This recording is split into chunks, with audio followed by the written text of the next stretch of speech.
people, today I start a new series on my channel called Mythology, Makeup, Fashion and Fable. If you enjoy listening to stories about mythological and ancient historical women, then this series will be for you, hopefully.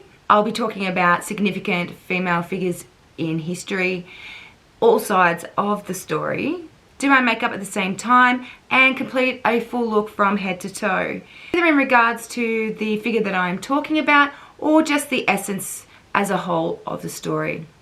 I won't be discussing any makeup or anything that I use. I may hold some pieces up and that will be about it, or everything that I am wearing today, both from head to toe, will all be listed in the description box, and there will also be complete photos over on my Instagram if you want to join there. Please also know that in mythology that there are many versions of these stories, and the story that I tell today may not be necessarily the one that you are familiar with. It is only supposed to be for entertainment purposes, and I will try to briefly incorporate some of those other versions within those stories as well. I just need to add a warning. There is explicit content in this story. There are strong themes of violent sexual assault and they may not be appropriate for everyone. Please be aware that that is the case and watch at your own discretion. Just another insert, guys. This is the very first time that I'm doing this. I am trying to get it correct. This first episode is not going to be perfect by any standards. It's basically going to be a learn for me, see what works, what doesn't. So let's get into our first story. Just a little note before we get started. I do aim to try and get most of these names correct. However, some of them can be a little bit difficult to get my tongue around. So I do apologize if I am not exactly pronouncing them the way that justice deserves. Our first story is around Medusa, and we're not discussing Medusa as the snakehead monster that turned men to stone.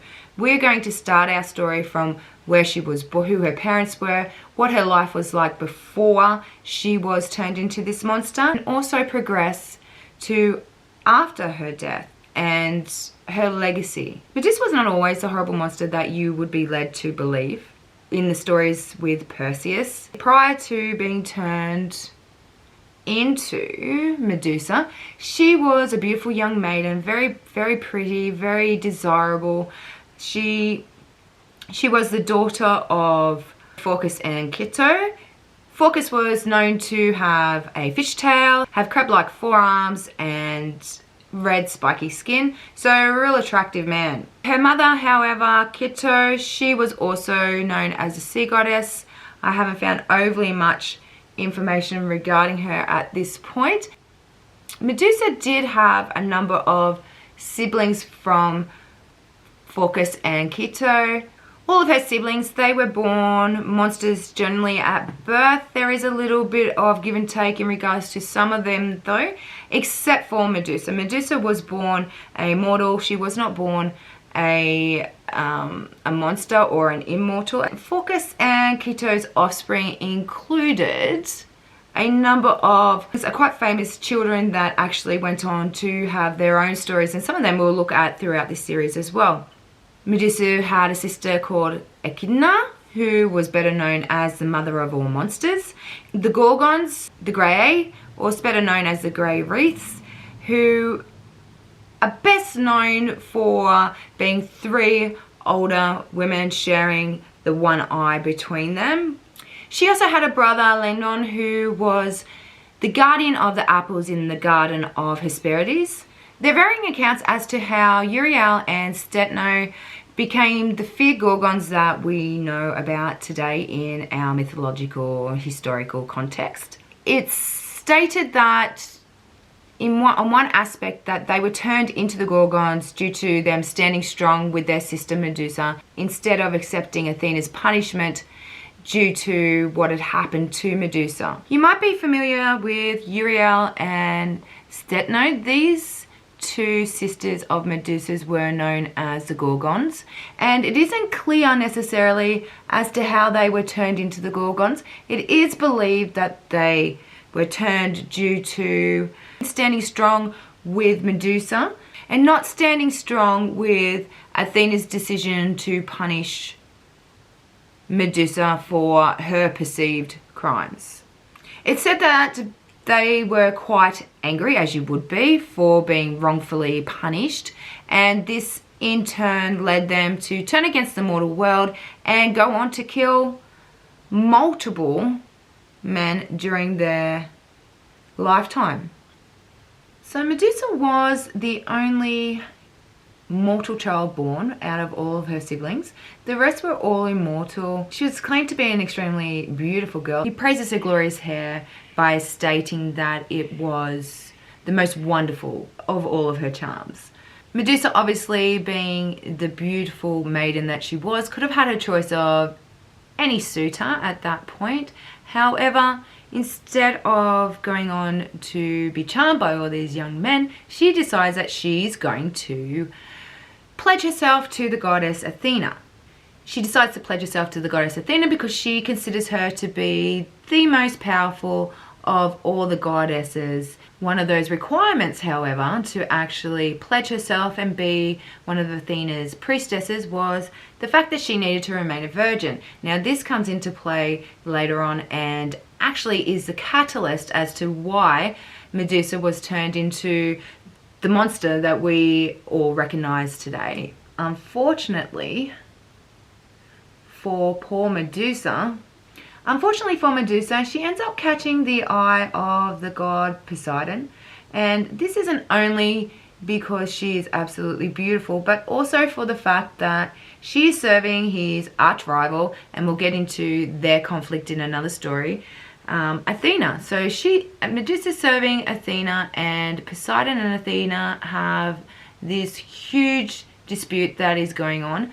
So this makes Medusa even more tempting for him. So Poseidon tried to woo Medusa, and there is a number of stories in relation to how she reacted. On one hand, it states that she absolutely denied him in his tracks, that she wanted nothing to do with him, which seems to be the story that is more believable if you look at the facts of the situation. She is a priestess to Athena at this point. She would have known that there was conflict between Athena and Poseidon, and if you are worshipping one goddess, why would you necessarily then consider advances from someone who was your goddess's enemy or their rival? However, the other side of the story states that Medusa, she fell for his advances and she started to fall for him. Regardless of what story is the truth, however, so regardless of what story is actually taken into account, it is said that Medusa, regardless whether she had turned Poseidon down or whether she actually had started to develop feelings for him, she decided that she was going to remain faithful to Athena regardless. So she had made her vows and she was going to keep them, no exceptions. She was going to remain in the temple and be devout, due to Poseidon's ego, I would assume, because Medusa had turned him down regardless whether she had feelings for him or whether she just completely refused to be a part of that situation. Poseidon returns to the temple and he takes advantage of Medusa and rapes her. This is a situation that unfortunately this poor girl has been put through, and due to this, Medusa ends up pregnant.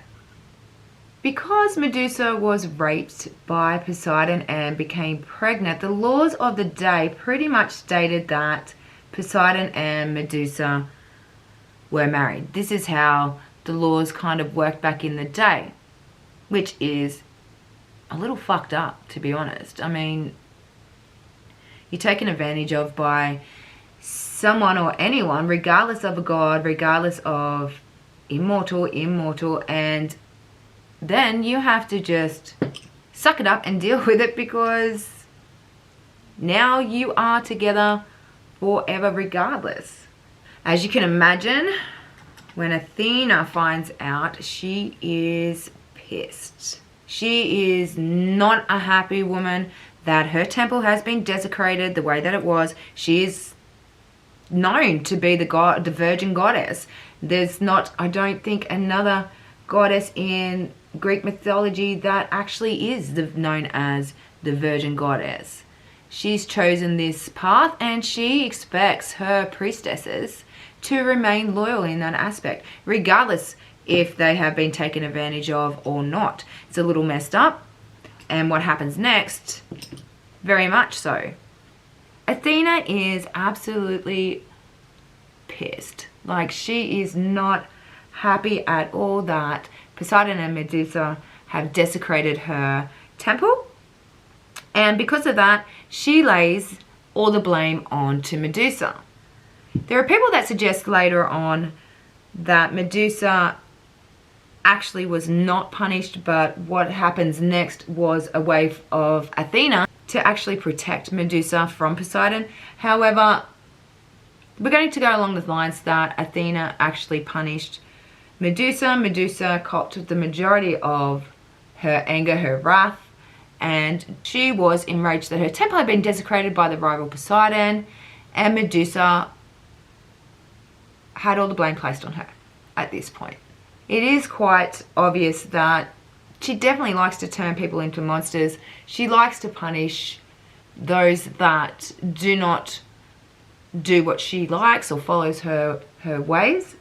As Medusa's punishment, Athena ends up turning her into the monster that we all know. So she was turned into a hideous monster that would be completely undesirable to any man, any god whatsoever.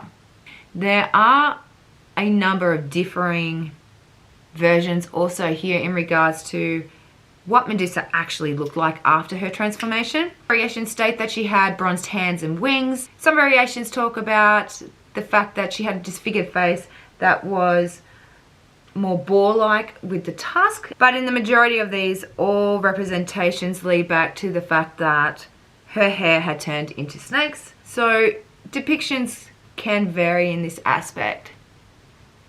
What we do know though is that Athena made sure that she was completely undesirable to anyone and that she would never be claimed to be young, beautiful, pretty ever again.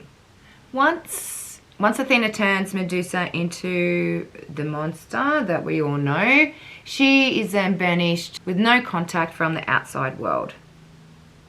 Once Medusa was banished, her character starts to change significantly within the stories that are told. She starts to struggle, obviously, with her new identity, finally embracing it. I mean, what choice does she have? You embrace it or you're going to go insane. Embracing of her punishment, of what she is, her newly acquired self, she begins to punish men.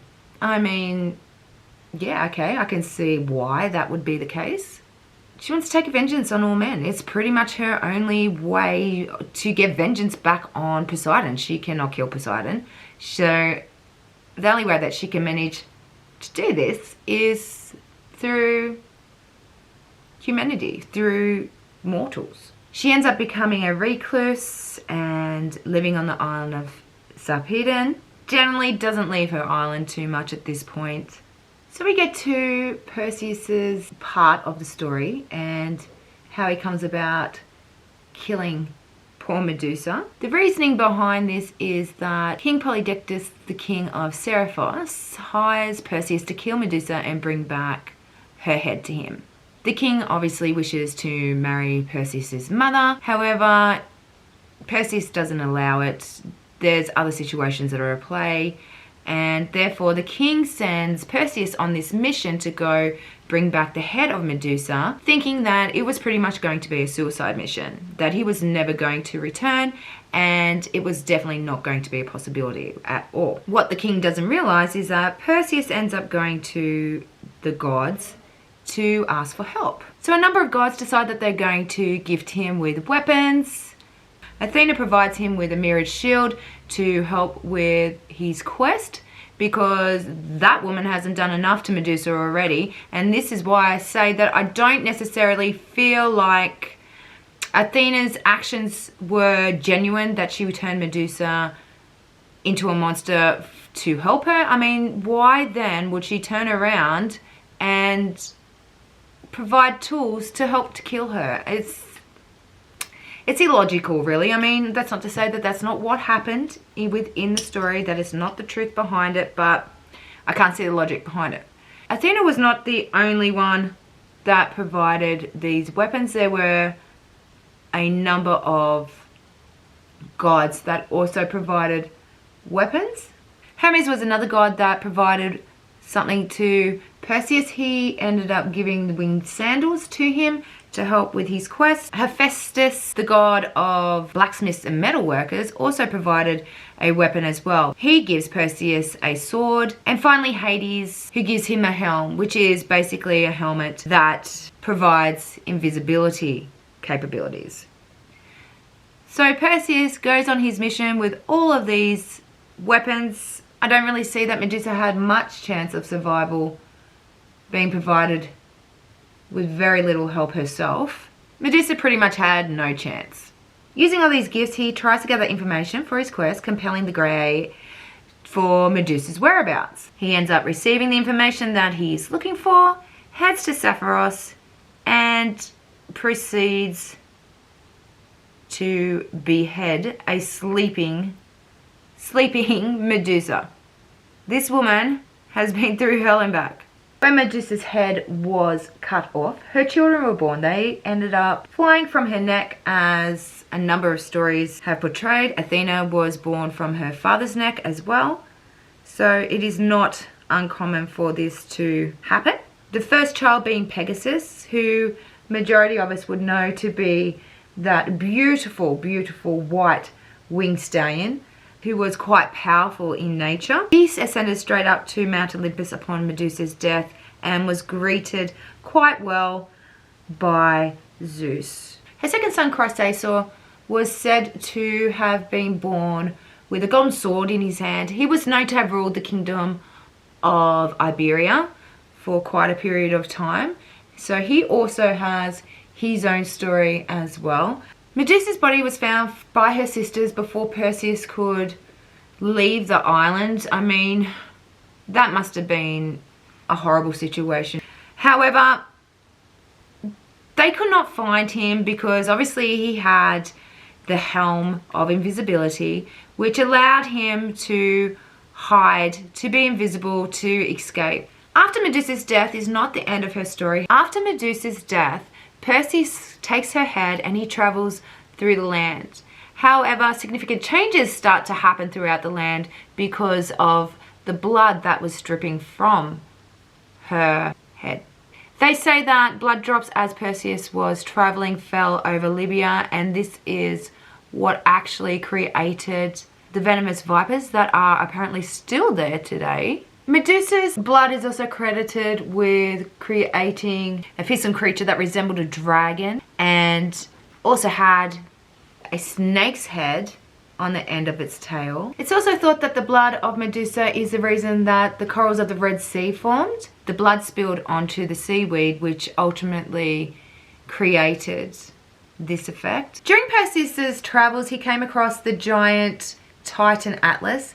He was exhausted at this point. He asked if he could rest, and the giant Titan had told him no, it wasn't going to happen, and the Titan started to attack him. However, Perseus had Medusa's head to his advantage, so therefore he holds Medusa's head up and it actually freezes Atlas in place, remembering that the stare from Medusa actually freezes and turns people into stone. So from this stare, it automatically turns Atlas into a mountain right where he was standing. As Perseus is flying, trying to get back to his mother, he then comes across another situation. As he's flying through Ethiopia, he spots a young maiden tied up, and her name was Andromeda. She was tied to a rock as a sacrifice, pretty much, for the monster Cetus. She was being punished because her mother was constantly boasting about how beautiful her daughter was. So therefore she was tied up and was now going to be the sacrifice for this sea monster.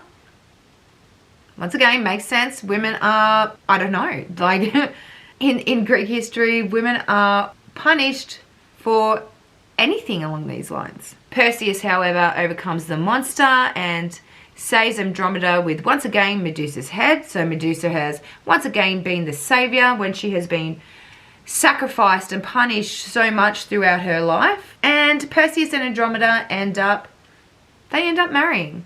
Perseus is the one that is getting all of the goods at Medusa's expense. But that's not where it finishes. So Perseus once again uses Medusa's head once he returns to the kingdom to save his mother. He uses the head on the king who had plotted his death upon his return and saves his mother in the situation that he had first planned to do. The whole reasoning behind this mission. Once Perseus's mission has been completed, he has saved his mother, he's gained a wife, he has killed Medusa, he's brought her head back with him. He then decides to present her head to Athena. This is a symbol of them being reunited, which is completely messed up. Athena then moves on to do a number of things with Medusa's head. Athena puts Medusa's head on her shield, the Aegis, as well as making use from the blood that was still dripping from her head. It was said that the blood that was taken from the left side of her head could take away life. And it was said that the blood that had been taken from the right side of her head could actually, or had the power to resurrect life. The blood from both the left and the right was given to Asclepius, who used it accordingly.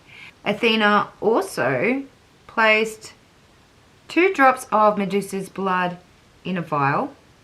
1 drop was said to have the cure to any disease or poison, while the other drop was known to be the most deadliest power in the world.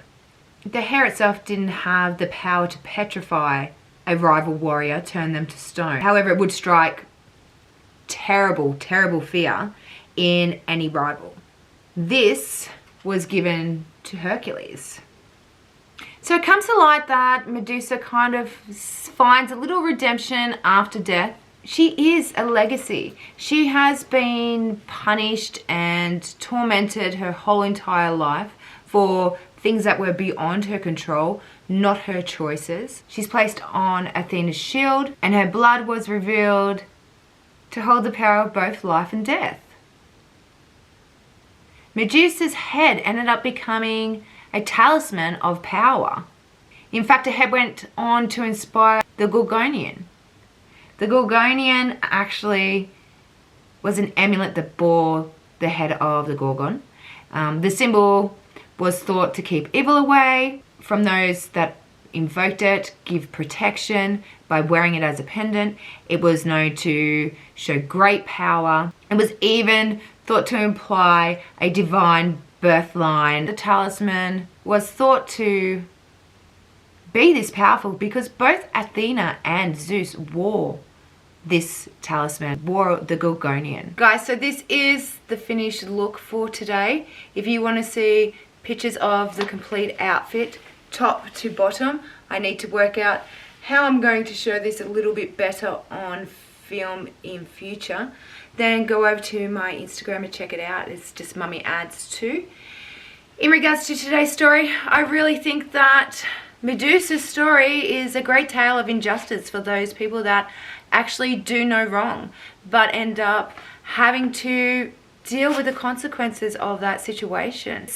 It's unjust, but unfortunately it's still something that occurs in today's world. Those that do no wrong are the ones that are getting blamed for certain situations. I hope you guys enjoyed my first video on Medusa. I know that it is not going to necessarily be perfect. It is definitely going to be my own tale of what and what not to do.